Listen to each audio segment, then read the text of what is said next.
और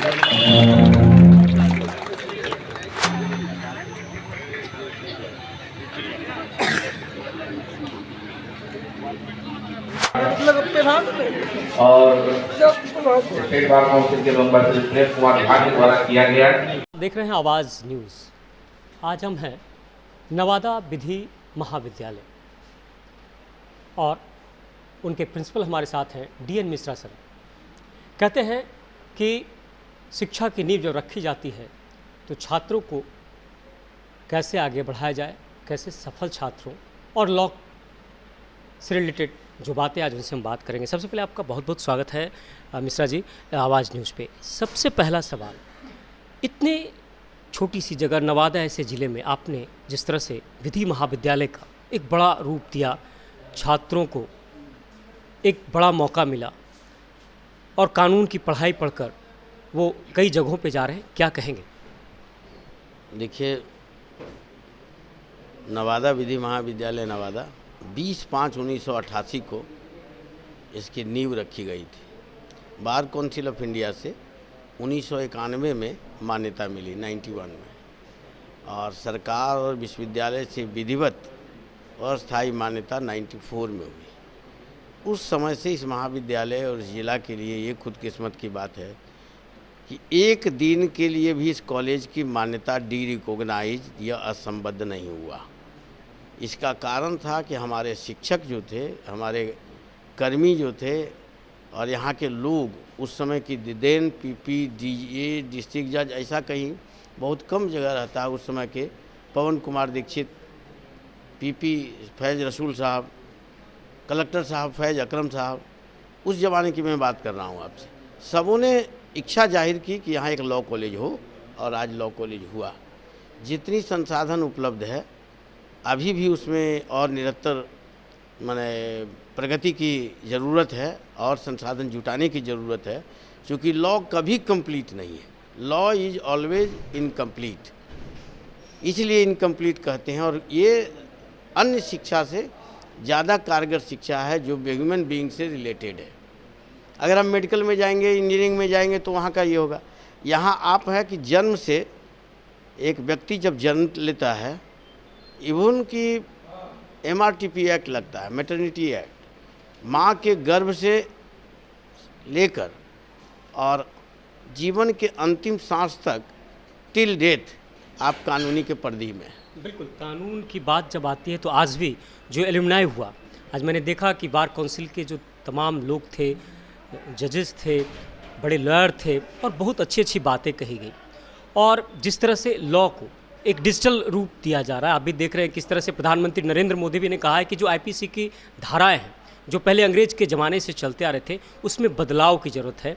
और जिस तरह से जो लॉ का प्रोविज़न है उसमें भी हम आपसे जानना चाहें, क्योंकि आप लंबे समय से कानून की पढ़ाई करने वाले बच्चों को शिक्षा दे रहे हैं और इसे लगातार निरंतर आप आगे बढ़ा रहे हैं, इस पर आप क्या कहेंगे? देखिए, कानून की शिक्षा, मैं तो कहा ना आपको कि लॉ ऑलवेज इम्पैक्ट। प्रतिदिन आप सीनियर लॉयर को भी देखिएगा कि नए जर्नल्स, नए जजमेंट, नए साइटेशन जो कि नित्य प्रति केसेज डिसाइड हो रहे हैं, सर्कमस्टांसेज उसकी बढ़ रही है। और ऐसी स्थिति में आज के होनहार लॉयर और होनहार जो शिक्षक हैं, अब न पहले का वो माहौल रहा कि आप लॉ जैसे तैसे पास कर जाते थे, जैसे तैसे टीचर पढ़ा के निकल जाते थे। आज विद्यार्थी गूगल खोलेगा और बताएगा कि ये एक्ट में क्या प्रोविज़न है, क्या डिसीजन है, उसके तुरंत सुप्रीम कोर्ट का आ जाएगा उसके मोबाइल में। तो आज शिक्षकों को भी मेहनत करने की ज़रूरत है और विद्यार्थियों की भी मेहनत करने की ज़रूरत है। और लॉ समझिए में लड़का अन्य फैकल्टीज़ में जितना मेहनत करता है, कम भी अगर मेहनत करे तो अच्छा करेगा, क्योंकि यहाँ ग्रेजुएशन के बाद लेता है एडमिशन, इंटरमीडिएट के बाद लेता है। इंटरमीडिएट के बाद लेता है तो आपका BA इंटीग्रेटेड कोर्स लेता है। तो इसलिए लॉ का काफ़ी स्कोप है। और अभी जैसे आप इंटरनेट का एज कह रहे हैं, आने वाला दिन में ये लॉ एज कहलाएगा, क्योंकि ये नीचे से लेकर के आपको सारे लोगों का ये मोटो है सुप्रीम कोर्ट। आप पूरे लोग हार करके भगवान को याद करते हैं और मानव हमारा समाज जो है जब सब जगह से आता है लिटिगेशन में न्यायालय को याद करता है। न्यायालय की जो, और उसमें चैनल बना हुआ है, district, civil court, high court, supreme court, ये सारा चैनल है। इसलिए आप मेहनत की ज़रूरत है और आप जो भी लॉ के इसमें काम कर रहे हैं वो सिलेबस में इसकी इंक्लूड करने की ज़रूरत है, सेकेंडरी लेवल से। अब बच्चा, मम्मी पापा बहुत व्यस्त हैं, वो बच्चे को स्कूल नहीं भेज रहे हैं, वो चले गए अपनी ड्यूटी में, बेटा ले लो वहाँ से लेके चला जाना। बच्चा गया इंस्ट्रूमेंट बॉक्स खरीदने के लिए, उस पर MRP लिखा हुआ है 13 रुपया, बच्चा से दुकानदार ले लिया आपका 25 रुपया, 20 रुपया ले लिया। अब वो बच्चे को जब पूर्व से रहा कि MRP क्या है, जब ये सेकेंडरी कोर्स में रहेगा इंक्लूड, तो लॉ की पढ़ाई जो सामान्य ज्ञान का है, जो कौन गैर कानूनी काम है, किस तरह का काम नहीं करना चाहिए, सिलेबस में अगर सेकेंडरी से इंक्लूड किया जाता है तो और कारगर इसके सार्थक परिणाम आएंगे। एक और सवाल उठता है कि जिस तरह से यहाँ बच्चे आ रहे हैं, कुछ गरीब बच्चे भी होते हैं, और एक दूसरा सवाल मेरा है कि जो लॉ की जो हायर पढ़ाइयाँ होती हैं, क्योंकि मैं खुद देखा यहाँ पे कितनी फैसिलिटीज़ थी, जो बच्चे आ रहे थे उनके सारे कोकुलम एक्टिविटीज़ को भी देखा गया, जो आपने कल्चरल एक्टिविटीज़ कराया। उसके साथ साथ एक मेरा और सवाल होगा, जो गरीब बच्चे हैं, जो मेधावी हैं, जो चाहते हैं कि कानून की पढ़ाई करें, सुप्रीम कोर्ट तक जाएं, हाई कोर्ट तक जाएं, और ऐसे में आप और क्या सुविधा देंगे इस कॉलेज के द्वारा? देखिए, मैं आपके संज्ञान में इस बात को लाता हूँ कि हमारे यहाँ ये DB ने रेजोल्यूशन लिया है कि वैसे छात्र जो रेड कार्ड होल्डर हों, जो गरीबी का लाल कार्डधारी अगर MLA MP इनकी अनुशंसा करते हैं कि ये निर्धन छात्र है, सर्टिफिकेट कास्ट प्रमाण पत्र है, आप प्रोस्पेक्टस में देखिए हमारे यहाँ ट्यूशन फ़ी नहीं लगता है, जो ट्यूशन फ़ी शुल्क है वो नहीं लगेगा। वैसे विकलांग विद्यार्थी, उनका जिनका विकलांगता का सर्टिफिकेट है, अगर उनको 90% है, मोर देन 50% है, तो हम लोग 50% उनको लेते हैं। और अब फ्री शिप की हम लोग व्यवस्था करते हैं, उनको हम लोग स्कॉलरशिप प्रोवाइड करते हैं, अपने यहाँ से उसको स्कॉलरशिप में देते हैं। और वैसे विद्यार्थी, एक भी विद्यार्थी अभी तक ऐसा नहीं है, आप पता कर लें, जो यहाँ आया हो कहा हो कि मेरा पैसे के चलते नामांकन मैं नहीं लिया।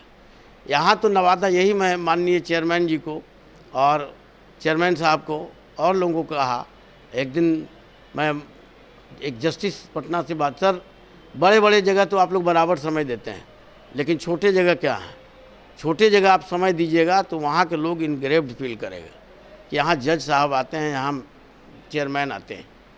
क्योंकि आपकी नीड जो है, चाणक्य लॉ कॉलेज में 80 सीट, एक कॉलेज, सरकार सारा खर्चा वहन करती है। हमारे यहाँ सरकार 8 साल 10 साल के बाद पर विद्यार्थी अनुदान देती है। ये तो नीतीश जी की, सुशांत बाबू की देन है कि अभी अनुदान का प्रक्रिया चल रहा है और अनुदान से ये कॉलेज भी लाभान्वित है। हम लोग अनुदान प्राप्त करते हैं और फ्री शिप विद्यार्थियों को प्रोवाइड करते हैं। आप लोग को भी संज्ञान में लाते हैं कि अगर लॉ पढ़ने के कोई इच्छुक गरीब लोग हो, रिक्शा चलाने वाले के, एक पान दुकान का लड़का यहाँ पास किया, अभी फ़ोटोकॉपी चला रहा था, हम गए थे फ़ोटोकॉपी कराने के लिए, बोला BA पास हैं, फ़ोटोकॉपी करा रहे हैं, कितना पैसा मिलता है? 3000। बोले लॉ कर लो। कैसे होगा सर? मैं उसको कि तुम कहा तो आया, तुम परीक्षा फिर देना और जब तुम पास कर जाना तब देना। तो बोला ठीक है सर, आके कर लिया लॉ कर, इसलिए आप करते हो। ये थे हमारे साथ DN मिश्रा। निश्चित तौर पर न्यायपालिका सर्वोपरि है। अगर आपको जब न्याय नहीं मिलता है तो न्यायालय का दरवाज़ा खटखटाते हैं। DN मिश्रा सर ने यह भी कहा कि उन गरीब मेधावी छात्रों के लिए उनका दरवाज़ा खुला है, और ऐसे में अगर उनके पास हुनर है, अगर उनके पास लगता है कि वो लॉ करना चाहते हैं, तो उनके दरवाजे खुले हैं। और ऐसे में ये अपील है कि आप भी लॉ करिए और कानून की पढ़ाई करने के बाद एक बेहतर और सफल अभ्यर्थी बनिए। फिलहाल इस तरह की तमाम खबरों को देखने के लिए आप देखते रहिए आवाज़ न्यूज़। नमस्कार।